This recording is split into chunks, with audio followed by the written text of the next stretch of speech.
Hello to all of you, welcome to my channel Disha computer shorthand classes. Hope आप सभी लोग fine होंगे और अपनी शॉर्ट हैंड की प्रैक्टिस को भी बहुत प्रॉपरली मैनेज कर रहे होंगे। आज का जो वीडियो है ये रूल से रिलेटेड वीडियो है। बेसिकली रूल्स जो होते हैं वो बहुत इंपॉर्टेंट होते हैं, जो कि अभी तक आप समझ भी गए होंगे, क्योंकि हर रूल एक नई स्टेप क्रिएट करता है आपकी शॉर्ट हैंड की स्टडीज में एक्स्ट्रा ग्रिपिंग लेने के लिए। यहाँ पर कई सारी चीजें हमने पढ़ी हैं अभी तक, जहां हमने रूल्स को, शब्दों को छोटा किया, बड़ा किया।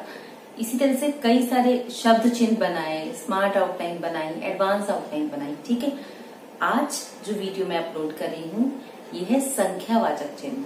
ठीक है, देखिए क्या होता है, जैसे हम कोई भी वैल्यू के साथ जब कोई वर्ड बोलते हैं तो उस कंडीशन में वो वैल्यू और वो वर्ड बोथ अगर हम पूरा लिखेंगे, दोनों शब्दों को अगर हम पूरा लिखेंगे तो वहां पर प्रॉब्लम ये होगी कि आप प्रॉपरली प्रैक्टिस नहीं कर पाएंगे।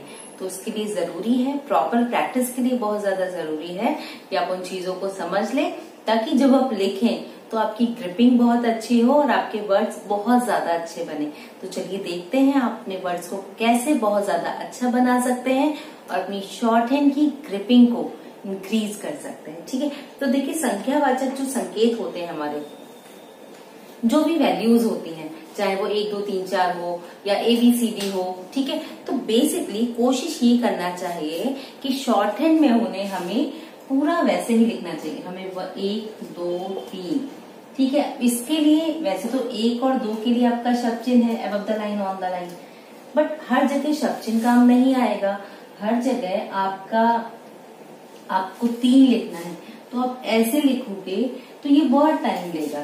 ठीक है, तो इन चीजों को भी हमें समझना पड़ेगा कि कहाँ हम अपने टाइम को बचा सकते हैं और कहाँ हम इसको यूटिलाइज कर सकते हैं। ठीक है, तो थोड़ा सा डीप होगा, अच्छे से समझिएगा ताकि आपको कोई डाउट ना रहे। बट फिर भी अगर कोई डाउट रहता है तो आप मुझसे कमेंट बॉक्स में कमेंट करके पूछ सकते हैं और आप हमारा टेलीग्राम ग्रुप भी ज्वाइन कर सकते हैं। ठीक है, वीडियो को पूरा जरूर देखिए ताकि कोई डाउट ना रहे। अभी देखिए 1 2 3 जो हमने लिखा, तो 3 अगर मैं इस फॉर्मेट में लिखूंगी तो ये टाइम भी ज्यादा लेगा और मेरी ग्रिपिंग को भी बाउंड करेगा। तो जैसे कि कहीं सन आती है, हमें लिखना है 1947, तो ये हमें लिखना ज्यादा इजी हो गया, ना कि अगर हम इसको ऐसे लिखते। देखिए 1947, तो देखो 47, अब इतना बड़ा लिखेंगे 1947।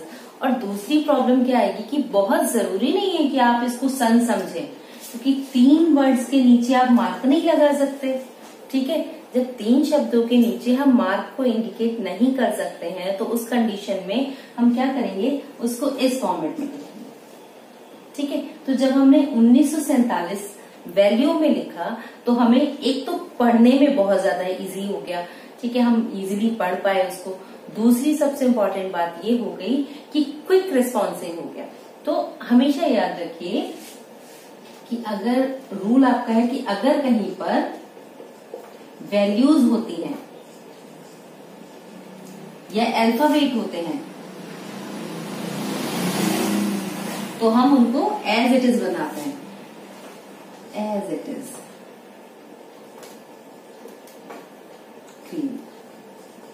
ठीक है, हम तब वहां पर उसकी शॉर्ट हैंड नहीं बनाएंगे, क्योंकि वो शॉर्ट हैंड ना होके एक लॉन्ग हैंड क्रिएट कर देगी। ऐसे ही जैसे कोई किसी का पदनाम है, किसी जगह किसी का शॉर्ट नेम है, तो उसको भी हम इसी फॉर्मेट में लिखते हैं। ठीक है, तो जैसे कि अगर किसी का पदनाम है या फिर कोई डिग्री है, तो अगर PhD ही सपोज लिखना होता, PhD, अगर मैं इसको शॉर्ट हैंड में लिखती तो मुझे 3 अल्फाबेट तो बनाने ही पड़ते। मुझे P लिखना होता, H, तो H के लिए हमने यहाँ पर HD इस तरह से लिखना पड़ता, PhD। अब यहाँ पर हम PhD ना लिखकर इसको इस फॉर्मेट से लिख सकते हैं, जैसे कि आपकी बुक में भी है MLA, तो हमने MLA ऐसे ना लिख के इसको ऐसे ही लिख दो। ठीक है, तो ये पढ़ने में आसान होगा और समझने में बहुत ज्यादा आसान होगा। तो कोशिश कीजिए कि कोई वैल्यू आती है, कोई अल्फाबेट आता है, तो आप उसको शॉर्ट हैंड में ना लिखें, आप उसको एज इट इज लिखते हैं। ये कटता नहीं है, ठीक है, ये लॉन्ग हैंड नहीं कहा जाता, क्योंकि सने हो गई, कोई वैल्यू जैसे 10 लाख लिखना है तो 10 लाख मुझे अगर लिखना है 10 लाख तो ला की व्यंजन रेखा बना दी। बट अगर मैं इसको ऐसे लिखूंगी 10 लाख तो बहुत पढ़ने में भी कंफ्यूजिंग हो गया, ठीक है, और समझने में भी प्रॉब्लमेटिक हो गया। तो कोशिश कीजिए इसको इस तरह से ना लिख के इस वैल्यू फॉर्मेट में लिखिए। जब आप इस फॉर्मेट को अपनाएंगे तो नो डाउट आपको ये हेल्पफुल भी होगा और समझ में भी जल्दी आएगा। तो होप ये फर्स्ट रूल आपको क्लियर हो गया होगा संकेतवाचक फॉर्मेट का। आगे बढ़ते हैं हम।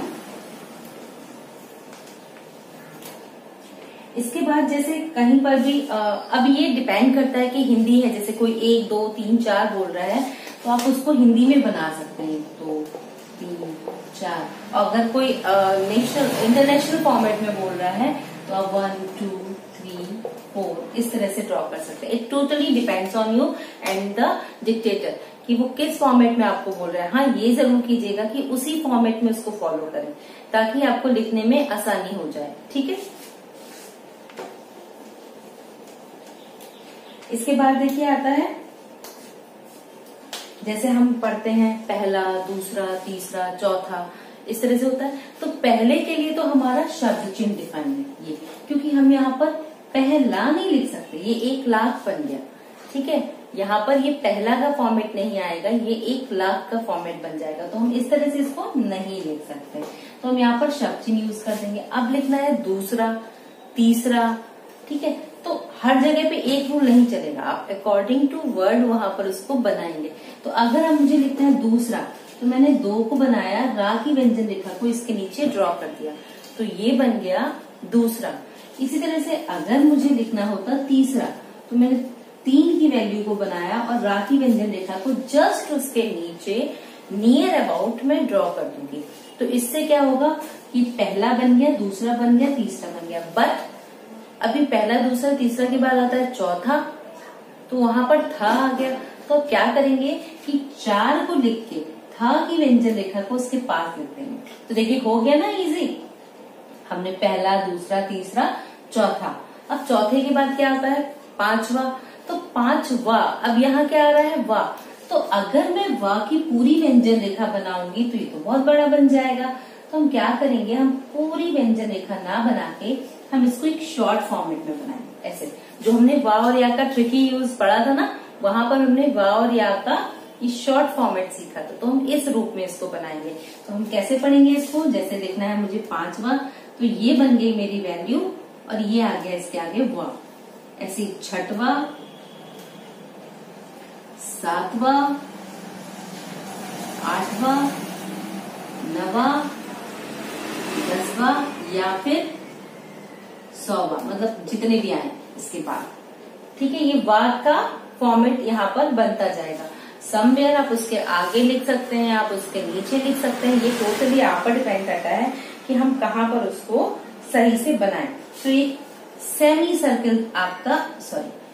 सर्किल आपका उस वैल्यू के आगे उसको वाह की डेफिनेशन को डिफाइन करता जाएगा। 1000वां भी लिखना है ना, तो बस वो 1000 लिख के, अभी इतने हम तो नहीं बना सकते ना, तो हम कैसे लिखेंगे? 1000वां, 1000वां, अगर 1000वां है और खाली 1000वां है तो हा की व्यंजन रेखा जो कि 1000 को इंडिकेट करती है और वाह का सिंबल उसके आगे लगा देंगे। तो हो गया ना ये एक इजी फॉर्मेट आपकी शॉर्ट हैंड के लिए। इसको जरूर फॉलो कीजिएगा ताकि आप बहुत ही स्पीडली लिख पाए। इसके बाद देखिए, ये तो वाह की वैल्यू को डिफाइन कर रहा है। अब कहीं पर आता है जैसे दोनों, तीनों, चारों, एको तो नहीं होता है ना, 2 से शुरू होता है। तो आया है दोनों, तीनों, चारों, पांचों, ओ की साउंड जब आ रही है, 6, 7, डिपेंड करता है कि कहाँ पर वहां की लैंग्वेज में क्या वर्ड है, या फिर आपको जो डिक्टेशन बोली जा रही है उस डिक्टेशन में वो किस तरह से डिफाइन हो रहा है। तो जिस तरह से वो डिफाइन होगा उसी के हिसाब से आप वहां पर उसकी वैल्यू को डिफाइन करेंगे। ठीक है। तो अगर शब्द आता है दोनों, तो देखिए दो की वैल्यू को बना के ओ की मात्रा उसके आगे लगा देंगे, ठीक है। तो इस तरह से बन गया दोनों, तीनों, चारों, पांचों।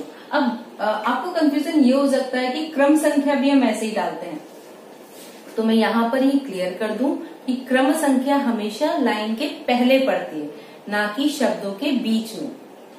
कहीं भी एकदम से क्रम संख्या नहीं आएगी, और वहां पर ऐसा जरूरी नहीं होगा कि ये सारी वैल्यूज एक साथ आए, ठीक है। तो जब सारी वैल्यूज एक साथ नहीं आएंगी तो ये कंफ्यूजन भी क्लियर हो जाएगा कि वहां पर वो दोनों, तीनों, चारों के लिए इंडिकेटेड है, ठीक है। तो ये इतना समझ में आ गया होगा। चलिए आगे रूल पे बढ़ते हैं हम।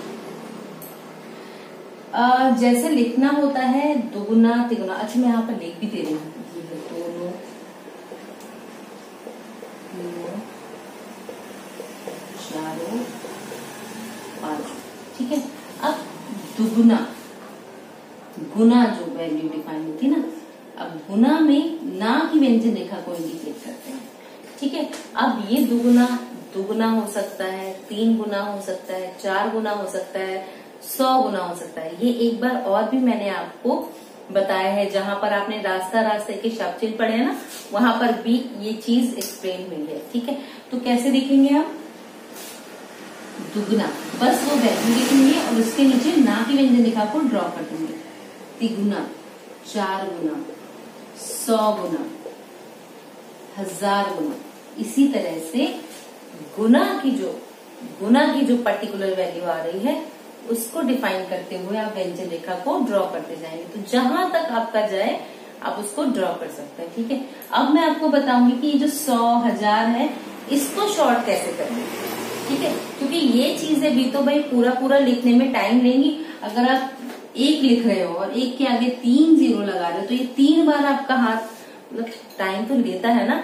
आप कोई भी वर्ड बनाते हो तो टाइम लगता है, तो वहां पर आप अपने वर्ड्स में टाइम कैसे बचा सकते हैं। तो चलिए देखते हैं हम कि किस शब्द के लिए क्या डिफाइन हुआ है। तो हम अपनी इकाई, ढाई, सैकड़ा, मतलब सैकड़े से शुरू करते हैं। ढाई की वैल्यू तो हम डिफाइन कर लेते हैं, ठीक है। अब 100 से, तो अगर कहीं पर 100 लिखना है या सिर्फ 100 लिखना है, तो आप क्या करेंगे? 100 के लिए सैकड़े, सा की व्यंजन रेखा है, सा, ठीक है। अब वो 100 हो, 200 हो, 300 हो, वैल्यू के पास में या तो काट के बनाएंगे या फिर नियर अबाउट बनाएंगे। ये टोटली आप पे डिपेंड करेगा कि किस तरह का वर्ड फॉर्मेट है। अगर कट के लिख सकता है तो काट के बनाएंगे, नहीं तो उसके पास बनाएंगे, उसे दूर नहीं करेगा। आप ऐसा नहीं करेंगे कि 2 यहाँ लिख दिया, 100 यहाँ लिख दिया, अब ये कुछ और बन गया, ठीक है। यहाँ पर हम इसको कुछ और पढ़ेंगे, तो इसलिए ये दोनों पास में बनने चाहिए, ना कि दूर में, ठीक है। इसके बाद देखिए वर्ड आता है आपका 1000। तो 1000 के लिए हमारा क्या होता है? हा की व्यंजन रेखा को हमने डिफाइन किया है, ठीक है। 1000 के लिए तो जैसे 2000, 4000, 5000, इस तरह से, तो 1000 की वैल्यू को डिफाइन करते जाएंगे। इसके बाद आता है लाख।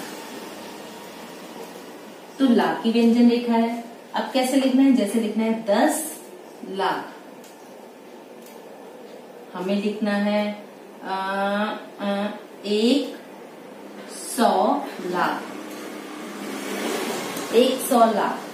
तो यहाँ पर सा का भी आ गया और लाख की व्यंजन रेखा भी आ गई, ठीक है। तो इस तरह से हमने बनाया 100 लाख। ये आप जैसा डिक्टेट करेगा उसके अकॉर्डिंग आप डिफाइन करते जाएंगे, ठीक है। तो बस एक बार फॉर्मेट समझिए, उसके बाद में आपको वो बनाना भी आसान हो जाएगा और समझना भी आसान हो जाएगा। चलिए नेक्स्ट देखते हैं कुछ और शब्द जो हमारी वैल्यूज को ही इंडिकेट करते हैं।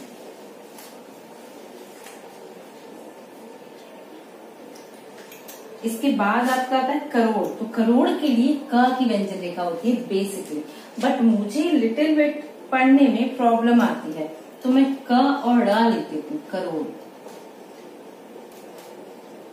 आप देख लीजिए आपके लिए दोनों में से कौन सी सही है। जैसे मुझे लिखना है 1 करोड़, ठीक है, 5 करोड़। तो इस तरह से ड़ा के लिए आप इसको 1 करोड़ ऐसे भी लिख सकते हो, 5 करोड़। इसमें कंफ्यूजन क्लियर करने के लिए इतना बता दूं आपको कि कभी भी हम वैल्यू के नीचे आउटलाइंस को नहीं बनाते हैं। तो जब भी कभी हम इस तरह से बना रहे हैं, इट मीन्स कि वहां पर आपका करोड़, लाख इस तरह की कोई भी वैल्यू डिफाइन किया गया है। इसके बाद आ जाता है अरब। अरब के लिए देखिए क्या होता है हमारा कि रा की डाउनवर्ड रेखा, तो जैसे हमने लिखा 1 अरब, 10 अरब, ठीक है, इस तरह से लिखते जाएंगे। रा का डाउनवर्ड फॉर्मेट हम यूज करते हैं। और इसके बाद हमारा आता है खरब।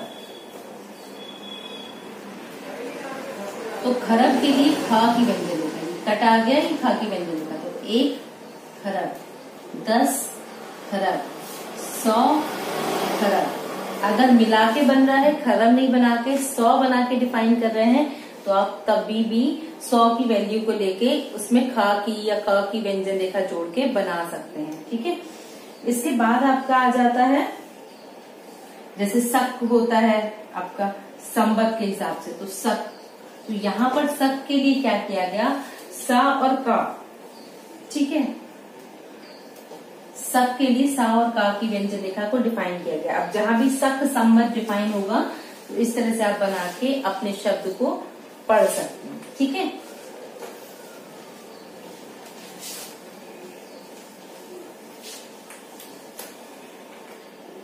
फिर कहीं पे भी 10 की वैल्यू के साथ में 10,000, 10 लाख इस तरह का कुछ भी आता है, तो आप क्या कर सकते हैं, आप यहाँ पर जैसे कि आया है 10 लाख, तो लाख की व्यंजन रेखा में सा बना देंगे और नीचे 2 मार्क इंडिकेट कर देंगे। It means 10 lakh. Mark indicate कराने का मेरा मोटिव ये है ताकि आप समझ पाए कि it's not an ordinary word, ये कोई ऑर्डिनरी शब्द नहीं है।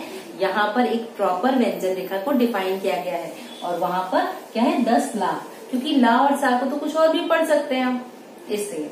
इसके बाद आपका क्या आता है, देखिए 10,000, तो हा में सा, तो क्या बन गया 10,000।